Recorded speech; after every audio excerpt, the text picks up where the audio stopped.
Video देखने के लिए मोटिवेशनल कहानियों को सब्सक्राइब, लाइक एंड शेयर कीजिए।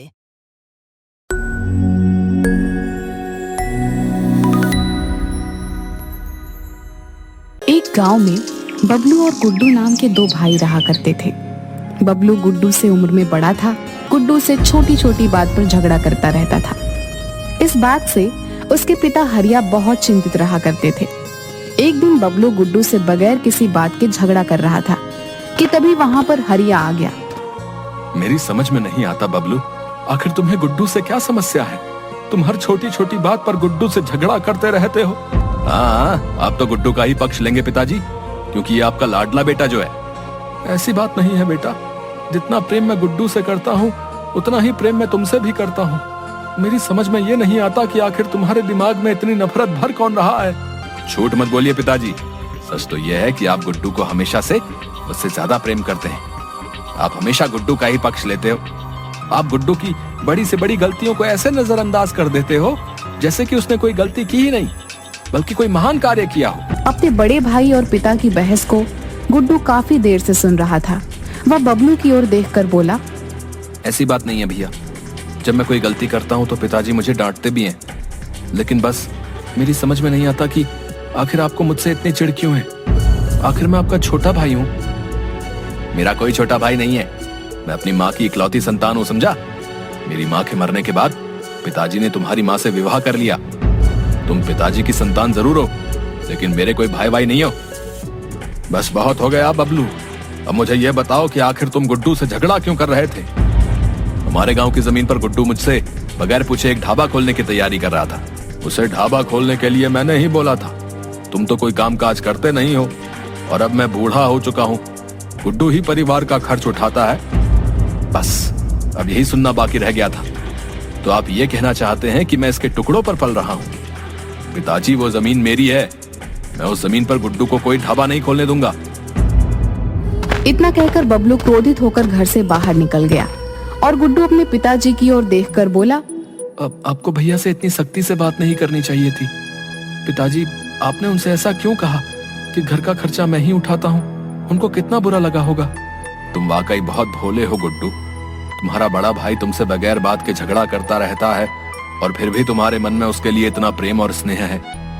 वो मेरे बड़े भाई हैं पिताजी, उन्हें मुझसे झगड़ने का पूरा अधिकार है।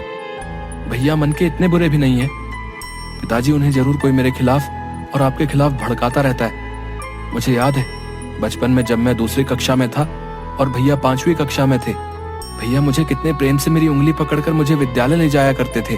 मुझे तुम पर गर्व है बेटा कि मुझे तुम्हारे जैसी संतान मिली।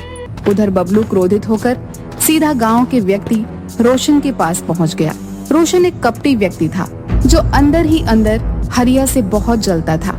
वो काफी वर्षों से बबलू के कान भर रहा था। बबलू को अपनी तरफ आते देख रोशन मुस्कुराता हुआ बोला, क्या बात है बबलू, लगता है अपने छोटे भाई गुड्डू से फिर से झगड़ा करके आए हो तुम। अब तो हद पार हो गई है रोशन चाचा। आज तो मेरे पिताजी ने ये तक बोल दिया कि परिवार का खर्चा भी गुड्डू ही उठाता है, मानो कि मैं कुछ करता ही नहीं। अरे तुम्हारे पिताजी ने तुम्हें साफ साफ समझा दिया कि तुम गुड्डू के टुकड़ों पर ही पल रहे हो। तुम उन दोनों के लिए बोझ हो। मैं अब इस गांव में नहीं रहूंगा रोशन चाचा, मैं अपने परिवार को छोड़कर हमेशा के लिए चला जाऊंगा। अरे ऐसी गलती मत करना बबलू, अगर तुमने ऐसा किया तो गुड्डू अपने मकसद में कामयाब हो जाएगा, समझो। वो तुम्हारे पिताजी की सारी संपत्ति पर कब्जा कर लेगा। मत भूलो, हरिया की संपत्ति के असली वारिस तुम हो, ना कि वो गुड्डू। तुम्हारे पिताजी ने सबसे पहले तुम्हारी माँ से विवाह किया था भाई। आखिर पिताजी ने दूसरा विवाह क्यों किया? तुम्हारे पिताजी एक बहुत ही कठोर स्वभाव के व्यक्ति थे, एक नंबर के चरित्रहीन थे। तुम्हारी माँ जब जीवित थी तो वो हरिया के स्वभाव से बहुत चिंतित रहती थी, और इसी चिंता में वो स्वर्ग सिधार गई। तुम्हारे पिताजी शायद इसी दिन का इंतजार कर रहे थे। कुछ ही दिन बाद उन्होंने गुड्डू की माँ से विवाह कर लिया, जिनका देहांत अभी 2-3 साल पहले ही हुआ है। तो फिर आप ही बताइए रोशन चाचा कि मैं क्या करूं? हरिया के जो वकील हैं वो मेरे बहुत अच्छे मित्र हैं। अभी कुछ दिन पहले ही हरिया अपने वकील के पास वसीयत बनवाने के लिए गए हुए थे। ये बात मुझे वकील ने ही बताई, और जानते हो उन्होंने अपनी सारी संपत्ति किसके नाम करवाई है? किसके नाम रोशन चाचा? उन्होंने अपनी सारी संपत्ति गुड्डू के नाम कर दी है भैया। ये बात मुझे उनके वकील ने ही बताई। अगर तुम्हें मेरी बात पर विश्वास न हो तो तुम स्वयं जाकर वकील से पूछताछ कर सकते हो। अगर ऐसी बात है रोशन चाचा, तो फिर मैं गुड्डू को छोड़ूंगा नहीं। ऐसी गलती भूलकर भी मत करना। मेरे पास एक और उपाय भी है। कैसा उपाय रोशन चाचा? मैं तुमसे अभी कुछ देर पहले कह रहा था कि वो वकील मेरा बहुत अच्छा मित्र है। वो मेरे कहने पर वसीयत तुम्हारे नाम पलट देगा। पर इस बात का पता हरिया को कभी नहीं चल पाएगा। जब हरिया इस दुनिया से चला जाएगा तो सारी संपत्ति के वारिस तुम हो जाओगे। उसके बाद तुम गुड्डू को धक्के देकर बाहर निकाल देना। इस राज को तुम्हारे मेरे और वकील के अलावा कभी कोई नहीं जान पाएगा। अगर तुम कहो तो मैं उस वकील से बात कर लेता हूँ। तुम्हारे पिताजी को पता भी नहीं चलेगा और वो वकील वसीयत में सारी संपत्ति तुम्हारे नाम पलट देगा। और अगले दिन वह रोशन के साथ अपने पिता के वकील के पास चला गया, जो शायद उन्हीं का ही इंतजार कर रहा था। रोशन का फोन आ गया था बबलू कि तुम आने वाले हो। देखो भाई, मैं तुम्हारे पिताजी की वसीयत तुम्हारे नाम पलट दूंगा, लेकिन मुझे तुम्हारी संपत्ति में से 20% हिस्सा चाहिए। 20%? कहीं आपका दिमाग खराब तो नहीं हो गया? आप जानते भी हैं कि आप क्या कह रहे हैं। ये रकम तो लाखों में पहुंच जाएगी। अब देखो बबलू, तुम्हारे पिताजी ने सारी वसीयत तुम्हारे छोटे भाई के नाम कर रखी है। अगर तुम मुझे 20% नहीं देना चाहते हो तो कोई बात नहीं। 3 दिन बाद तो तुम वैसे भी सड़क पर आने ही वाले हो। अब मैं आपकी बात का मतलब नहीं समझा। दरअसल तुम्हारे पिताजी को ब्लड कैंसर है और ये बात उन्होंने तुमसे और तुम्हारे छोटे भाई से छुपा रखी है। उनकी मेडिकल रिपोर्ट्स मेरे पास अभी भी रखी हुई हैं। ज्यादा से ज्यादा वो 3 दिन के मेहमान हैं। ये सोचने का समय नहीं है बबलू। इस वकील के मुंह पर 20% मारो और सारी वसीयत अपने नाम करवा लो। 3 दिन बाद तो तुम्हारा पिता वैसे ही मर जाएगा। ठीक है, मैं आपको 20% देने के लिए तैयार हूँ। तो यहाँ अपना अंगूठा लगा दो और टेंशन फ्री होकर अपने घर चले जाओ, ठीक है? वसीयत तुम्हारे पिताजी के मरने के बाद ही सुनाई जाएगी। है? बबलू अंगूठा लगाकर रोशन के साथ लौट आया और 3 या 4 दिन के बाद अचानक हरिया की तबीयत बिगड़ गई और उनकी मौत हो गई। गुड्डू फूट फूट कर रोने लगा। सारे गांव वाले वहां एकत्रित हो गए कि तभी वो वकील वहां पर आ गया। गुड्डू, मैं तुम्हारे पिताजी का वकील हूँ। मैं यहाँ पर यह बताने के लिए आया हूँ कि तुम्हारे पिताजी ने संपत्ति किसके नाम की है। ये बात आप कल आकर बता देना। मैं अभी सुनने और समझने की स्थिति में नहीं हूँ। मैं अपने पिताजी से बहुत प्रेम करता था। वो मुझे छोड़कर चले गए। मैं अकेला रह गया। देखो, ये मेरी मजबूरी है गुड्डू। तुम्हारे पिताजी का आदेश था कि उनके मरने के 2 घंटे बाद वसीयत पढ़कर सुना दी जाए। वसीयत के मुताबिक सारी संपत्ति उन्होंने तुम्हारे बड़े भाई के नाम कर दी है। इतना कहकर वकील वहां से चला गया, मगर गुड्डू को वकील की बात से कोई फर्क नहीं पड़ा। वह फूट फूट कर रोता है। हरिया का अंतिम संस्कार बबलू ने किया। शाम के वक्त गुड्डू रोता हुआ जब घर पर आया तो बबलू क्रोधित होकर गुड्डू से बोला, पिताजी ने सारी जायदाद मेरे नाम कर दी है गुड्डू। अब तुम्हारे लिए इस घर में कोई जगह नहीं। तुम यहाँ से निकल जाओ। ये आप कैसी बातें कर रहे हैं? मैं भला कहाँ जाऊंगा? मेरा तो अब आपके अलावा संसार में कोई नहीं है। तुम्हारे संसार में सिर्फ पिताजी थे जो अब चले गए, तो कृपा करके तुम भी यहाँ से चले जाओ। ऐसा मत कीजिए भैया, ऐसा मत कीजिए। मुझे इस घर में एक छोटी सी जगह दे दीजिए। मैं सारा जीवन उसी जगह में रहकर बिता लूंगा। इस घर में तुम्हारे लिए कोई जगह नहीं है। इतना कहकर बबलू ने गुड्डू को धक्के देकर घर से बाहर निकाल दिया। गुड्डू रोता हुआ वहां से चला गया। अगले दिन बबलू ने उषा से धूमधाम से विवाह कर लिया। गुड्डू 2 दिन तक भूखा प्यासा दूसरे गांव में भटकता रहा कि तभी उसे खेतों में बना हुआ एक घर नजर आया। गुड्डू वहां पर चला गया। वह व्यक्ति गुड्डू की ओर देखकर बोला, अरे मैं तो तुम्हें जानता हूँ। तुम हरिया के ही पुत्र हो ना? हाँ। अब मेरा नाम सुखिया है। मुझे 2 दिन पहले ही पता लगा कि हरिया अब इस दुनिया में नहीं रहे, लेकिन बबलू ने तुम्हारे साथ अच्छा नहीं किया। ईश्वर उसे कभी माफ नहीं करेगा। अरे आप तो मेरे पूरे परिवार को जानते हैं। इस घर को और इस खेत को देख रहे हो? ये घर तुम्हारे पिताजी का ही दिया हुआ है। हम सब तो सड़कों पर मारे मारे फिर रहे थे। तुम्हारे पिताजी ने ही हमें सहारा दिया। आज से इस घर और इस खेत के वारिस तुम हो। उस दिन के बाद से उसी घर में गुड्डू रहने लगा। वह दिन भर खेतों से मेहनत करके आता और शाम के वक्त घर पर सो जाता। उधर बबलू एक दिन शाम के वक्त जब अपने घर पर लौटता है तो उसने देखा कि रोशन और उसकी पत्नी उसी के बारे में बात कर रहे थे। बबलू चुपके से उनकी सारी बातें सुनने लगा। पिताजी, आपके कहने पर मैंने उस बबलू से विवाह कर लिया। अब तो सारी संपत्ति मैंने आपके नाम भी कर दी है।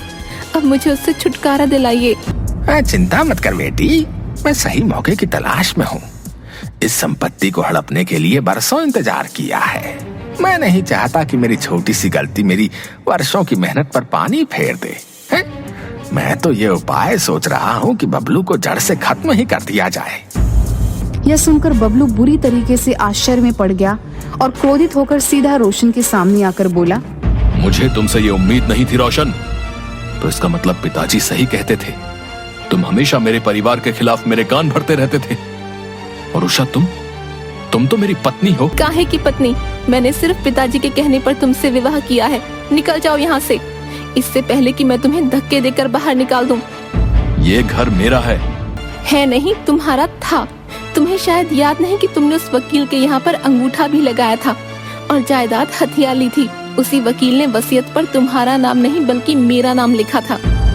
रोशन और उसकी पत्नी उषा ने बबलू को धक्के देकर घर से बाहर निकाल दिया। नंदी पछतावे के आंसू लिए हुए वहां से चला गया। उसे अपने पिताजी और छोटे भाई की बहुत याद आने लगी। कुछ दिनों तक बबलू ऐसे ही भटकता हुआ उसी जगह पर पहुंच गया जहां उसका छोटा भाई रह रहा था। अपने भाई को देखकर गुड्डू दौड़ता हुआ बबलू के पास पहुंच गया। अरे भैया, आपकी दशा इतनी बुरी कैसे हो गई?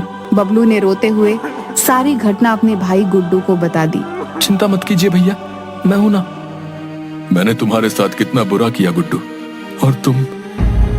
नहीं भैया, मैं बचपन से जानता था कि आपके खिलाफ मेरे कोई कान भरता है। आप मन के इतने बुरे नहीं हैं।